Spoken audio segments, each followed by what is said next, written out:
Alright, so I'm just gonna say it. Brian Michael Bendis is the greatest comic book writer, literally, of all time. There are honestly so very few writers that can even begin to touch the toes of Brian Michael Bendis. I mean, you just look at what he's done over at Marvel with Ultimate Spider-Man, which is still one of the best runs of the wall crawler slash relaunches to ever have happened. His Daredevil run, it's untouchable. Like, the work that he did on the book along with artist Alex Maleev, one of those few rare experiences where you just pick up a book and it's not just reading another Daredevil run, it's reading easily one of the best Daredevil runs ever. Like, I'm gonna say it, even better than Frank Miller. Born Again can literally just go away because End of Days is honestly where it's at.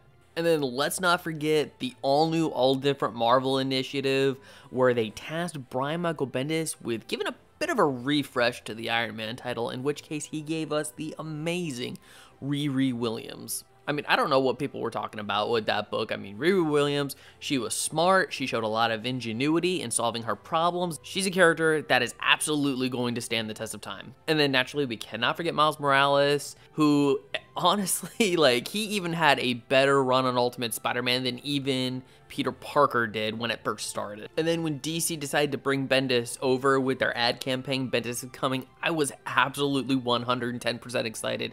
Because for me, Brian Michael Bendis is, you know, not just one of the greatest writers working, like, over at Marvel today or DC, but I'm just talking the entire spectrum.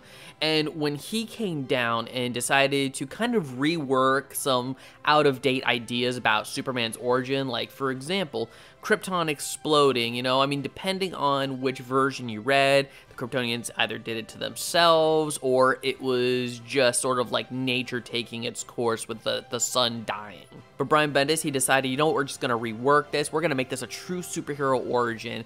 So he created this character, Rogozar, who is the real person, the real alien being that engineered the destruction of Krypton. And then in his Man of Steel miniseries, just decided to make a couple other adjustments here. Killing the Kandorians, for example, was absolute genius, because how can you truly be the last son of Krypton if you have a bunch of, like, tiny little Kryptonians slash Kandorians, like, shrunking in a city? Superman shouldn't always be the last of his kind, which is why I'm still waiting for him to kill off Supergirl, but I'm pretty sure that's coming too. And Superman being a god among men, and the one thing about gods is they shouldn't be entirely too human. So taking his son, for example, John Kent, you know, making Superman this father figure from when Tomasi was on the run, Bendis decided to just do away with that whole thing entirely. Let's age up John Kent so we can put him on the Legion of Superheroes. And I feel that the dynamic that John has on the Legion of Superheroes is so much